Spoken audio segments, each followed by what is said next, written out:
Khalid sir एसकेबीएम commerce classes में आपका स्वागत है। मैं खालिद हुसैन खान, एसकेबीएम इंटर कॉलेज इंदिरानगर गाजीपुर। आज हम लोग अंतिम खाते समायोजनाओं सहित तैयार करना सीखेंगे कि कैसे इसको समायोजना के साथ अंतिम खाते तैयार किया जाता है। जैसा कि हम जानते हैं कि अंतिम खाते में 3 खाते बनाए जाते हैं। पहला खाता जो बनता है व्यापार खाता, दूसरा खाता लाभ हानि खाता और तीसरा आर्थिक चिट्ठा बनता है। अब हमको प्रश्न दिया है कि 31 मार्च 2020 को मनोहर लाल की पुस्तकों में निम्न शेष दिए गए हैं, अंतिम खाते तैयार कीजिए। अंतिम खाते तैयार कीजिए, अंतिम खाते तैयार कीजिए मतलब कि व्यापार खाता बनाइए, लाभ हानि खाता बनाइए और आर्थिक चिट्ठा बनाइए। देखिए ये प्रश्न हमको दिया गया है और इस प्रश्न से हमको ये तलपट दिया गया है। तलपट से ही अंतिम खाते बनाए जाते हैं, जैसा कि हम जानते हैं। अब सबसे पहला काम हम एक जज कर लें कि किसको कहाँ लिखना है और इसके लिए एक ट्रिक बना लिया जाए। जैसे अगर ट्रेडिंग के डेबिट में है तो उसके लिए टीडी शब्द लिख लिया जाए इनके सामने। अगर ट्रेडिंग के क्रेडिट में जाना है तो उसको टीसी लिख दिया जाए। अगर प्रॉफिट के डेबिट में है तो उसके लिए पीडी शब्द का यूज कर लें, हम प्रयोग कर लें। और अगर क्रेडिट में प्रॉफिट एंड लॉस के क्रेडिट में जाता है तो उसको पीसी लिख लें। लाइबिलिटीज में जाता है तो उसके लिए एल मार्क लगा लें और एसेट्स में लिखना हो तो उसके लिए ए मार्क लगा लें। उसके बाद हम अपने प्रारूप में इसको सेट करेंगे। अब देखते हैं, जैसा कि है ये रोकड़ है। रोकड़ को हम कहाँ लिखेंगे? संपत्ति है, एसेट्स में लिखेंगे। प्रारंभिक रहतिया ट्रेडिंग के डेबिट में लिखेंगे। क्रय ट्रेडिंग के डेबिट में लिखा जाता है। मशीन संपत्ति है, एसेट्स में। विविध देनदार संपत्ति है, एसेट्स में। मजदूरी खर्च है, ट्रेडिंग के डेबिट में। उत्पादन खर्च है। छूट खर्च है, प्रॉफिट के डेबिट में। वेतन खर्च है, प्रॉफिट के डेबिट में। विज्ञापन खर्च है, प्रॉफिट के डेबिट में। कमीशन खर्च है, प्रॉफिट के डेबिट में। किराया व टैक्स खर्च है, प्रॉफिट के डेबिट में। सामान्य व्यय खर्च है, प्रॉफिट के डेबिट में। प्राप्य बिल संपत्ति है, एसेट्स में। बिक्री वापसी माइनस विक्रय, यानी इसको विक्रय में से हम घटाएंगे। इसके बाद पूंजी को कहाँ लिखते हैं? ये दायित्व है, लाइबिलिटीज में। बिक्री ट्रेडिंग के क्रेडिट में। प्राप्त छूट मिला है, इसको प्रॉफिट के क्रेडिट में। विविध लेनदार संपत्ति है, दायित्व है, लाइबिलिटीज में। देय विपद बिल दायित्व है, लाइबिलिटीज में। और क्रय वापसी, इसको माइनस क्रय, यानी क्रय में से इसको घटाएंगे। ये हम लोगों ने जजमेंट कर लिया कि क्या कौन आइटम कहाँ जाएगा। इसके बाद समायोजन है, जिस पर समायोजना दिया है उस पर मार्क कर लें। अंतिम रहतिये का मूल्य 10,500 है। जैसा कि हम जानते हैं कि अंतिम रहतिया कहाँ लिखा जाता है? 2 जगह लिखा जाता है। ट्रेडिंग के क्रेडिट में लिखा जाता है और एसेट्स में लिखा जाता है। तो इसको हम कहाँ लिखेंगे? ट्रेडिंग के क्रेडिट में और एसेट्स में लिखेंगे। मशीन पर ह्रास कहाँ लिखते हैं? हम जानते हैं प्रॉफिट के डेबिट में लिखते हैं और कहाँ लिखते हैं इसको? प्रॉफिट के डेबिट में और माइनस एसेट्स, यानी जब एसेट्स में लिखेंगे तो मशीन में से घटा देंगे। देनदारों पर अशुद्ध ऋण के लिए संचिति को हम क्या करते हैं? देनदारों पर अशुद्ध ऋण के लिए संचिति, ये भी प्रॉफिट के डेबिट में और इसको कहाँ लिखते हैं? देनदार में से एसेट्स में घटा देते हैं। मजदूरी पर 500 रुपया तथा वेतन पर 300 रुपया आदत है, इसको जोड़ देते हैं, प्लस कर देते हैं और कहाँ लिखते हैं? लाइबिलिटीज में लिख देते हैं इसको। 50 रुपया टैक्स के पूर्वदत्त है, प्रीपेड है। प्रीपेड क्या करते हैं? हम घटा देते हैं, तो इसको माइनस कर देंगे और इसको एसेट्स में। ये हमने अपना जजमेंट कर लिया। ये किस पर दिया है? मशीन पर दिया है। मशीन, ये मशीन कहाँ है? ये है, इस पर मार्क लगा लें। जब मशीन लिखेंगे तो हम याद रखेंगे। फिर देनदार पर दिया है, देनदार पर मार्क लगाने की समायोजन करना है। इसके बाद मजदूरी पर है, मजदूरी पर हम मार्क लगा लें कि मजदूरी पर समायोजन है, और वेतन पर समायोजन है, वेतन पर हम मार्क लगा लें, और टैक्स पर समायोजन है, ये टैक्स पर हम मार्क लगा लें। अब देखिए जितने टीडी वाले हैं यानी ट्रेडिंग के डेबिट वाले हैं पहले उनको लिख लिया जाए। जैसे टीडी प्रारंभिक रहतिया, देखिए टू ओपनिंग स्टाक प्रारंभिक रहतिया लिख दिया। फिर टीडी क्रय 86,000, क्रय 86,000, क्रय वापसी आपका दिया है, देखिए क्रय वापसी 800 क्रय वापसी, इसमें से घटाकर 85,200 कर दिया गया। इसके बाद टीडी में मजदूरी दिया है, मजदूरी ये है 15,000। इस मजदूरी पर क्या चीज दिया है, मजदूरी पर दिया है अदत्त है आउटस्टैंडिंग। आउटस्टैंडिंग को क्या करते हैं हम जोड़ लेते हैं, जोड़ देंगे, प्लस आउटस्टैंडिंग 500, अब 15,500 जोड़ के लिख दिया। इसके बाद टीडी कोई नहीं मिल रहा है। टीसी देखिए बिक्री लिख दिया है आपने, इसमें से वापसी घटा दिया, विक्रय वापसी 600, विक्रय में से घटा दिया। इसके बाद क्लोजिंग स्टॉक को हमने लिखा है, ये ट्रेडिंग के क्रेडिट में लिखा जाता है, ट्रेडिंग के क्रेडिट में लिखा। इसके बाद क्या करेंगे, हम इन दोनों पक्षों का टोटल करेंगे। देखिए इसका टोटल आ रहा है 1,20,400 और 10,000, 1,30,900। इसका टोटल कितना आ रहा है 85,200 और 15,000, 1,07,000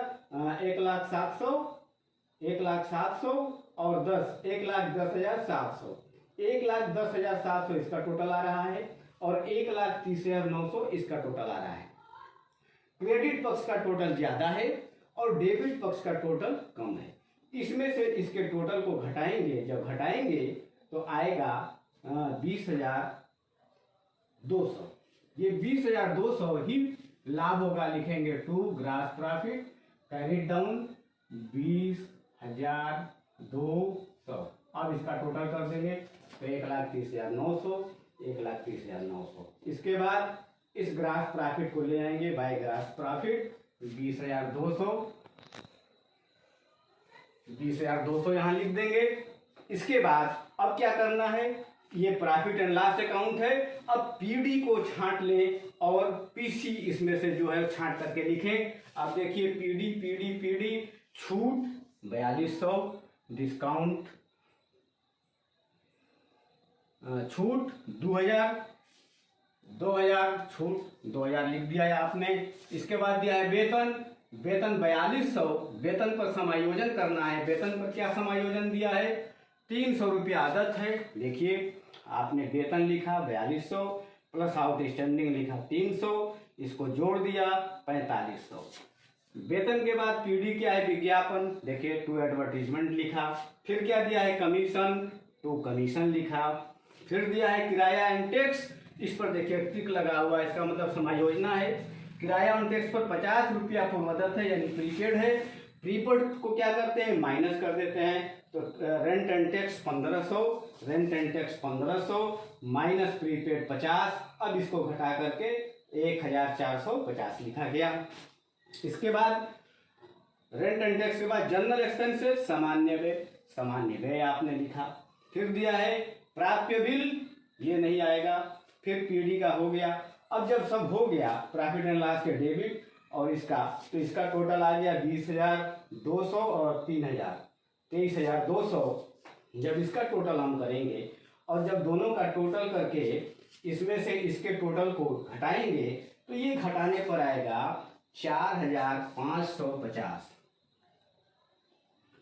4,550 रुपया। इसको टोटल करने के बाद इसमें से जब इसको घटाएंगे तो आएगा 4,550, यही नेट प्रॉफिट होगा। और जब अब दोनों का टोटल 23,200, ये हमारा प्रॉफिट एंड लॉस अकाउंट बन गया। इसके बाद तीसरा अकाउंट हमारा जो बनेगा बैलेंस शीट, लिखेंगे balance sheet as on 31 December 2020। Column इसके हैं लायबिलिटीज अमाउंट, एसेट्स अमाउंट। अब देखिए जितने लायबिलिटीज के अमाउंट है इसमें से हम छांट करके लिख लें, और जितने एसेट्स के अमाउंट मदे हैं उसको छांट करके लिख लिया जाए। एसेट्स देखिए रोकड़, रोकड़ कहाँ लिखा जाएगा, एसेट्स में कैश लिख दिया गया है। इसके बाद मशीन, मशीन देखिए हमने लिखा है मशीन, मशीन और मशीन पर क्या है डिप्रिसिएशन कितने से दिया है 5%, 5% ह्रास करना है। मशीन का अमाउंट कितना है, मशीन का अमाउंट है 10,000, 10,000 का 5% निकाल देंगे, 10,000 × 5/100 करके निकाल देंगे तो 500 रुपया।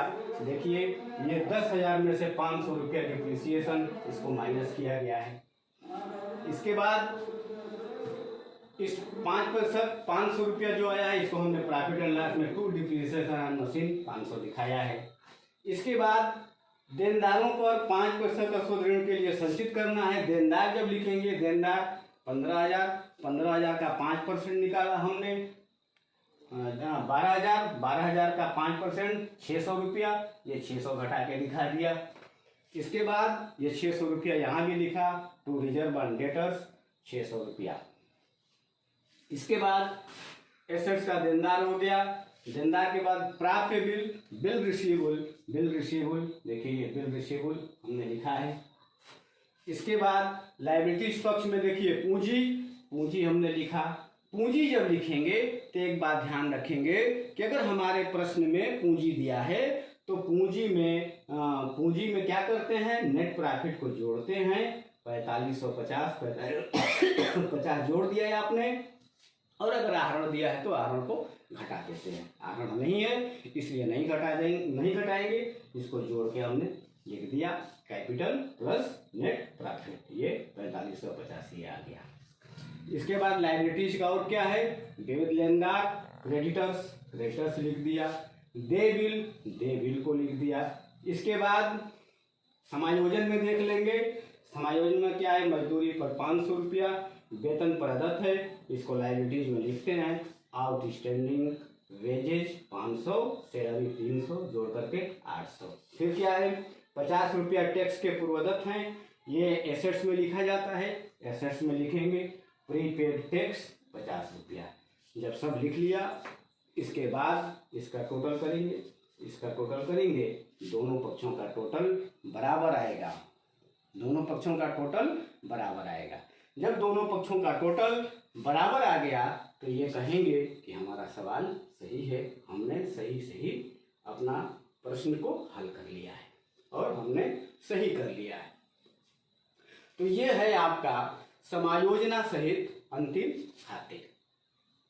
समायोजना सहित अंतिम खाते, ये ट्रिक हमने इसको पेंसिल से करेंगे, फिर बाद में इसको हम मिटा लेंगे, इसको ख़त्म कर देंगे। ये पेंसिल से करने के बाद इसको फिर हटा दिया जाएगा, ताकि ये हमने इसलिए किया है ताकि इस बात को हम समझ सकें कि किसको कहाँ लिखना है। तो ये आपका समायोजन सहित अंतिम खाता हो गया। किसको कहाँ लिखना है ना, किसको कहाँ लिखना है, जैसे रोकड़ एसेट्स है, ये टीडी है, ये टीडी है, मशीन संपत्ति है एसेट्स है, देनदार संपत्ति है एसेट्स है, मजदूरी प्रत्यक्ष व्यय टीडी है, ट्रेडिंग के डेबिट में, छूट खर्च है पीडी में, वेतन खर्च है पीडी में, विज्ञापन खर्च है पीडी में, कमीशन खर्च है पीडी में, किराया व टैक्स खर्च है पीडी में, सामान्य व्यय खर्च है पीडी में, प्राप्य बिल संपत्ति है एसेट्स में, बिक्री वापसी विक्रय में से घटाएंगे, पूंजी दायित्व है लायबिलिटीज में, बिक्री या टीसी में ट्रेडिंग के क्रेडिट में लिखा जाता है, छूट प्राप्त या आमदनी है ये प्राइवेट के क्रेडिट में लिखेंगे, लेनदार लायबिलिटीज में, दे बिल लायबिलिटीज में, और क्रय वापसी को क्रय बिल से घटाएंगे। तो ये आपका प्रश्न है और ये आपका उसका हल है। तो आज हम लोगों ने उदाहरण के द्वारा अंतिम खाते समायोजनाओं सहित हम लोगों ने हल किया और दर्शकों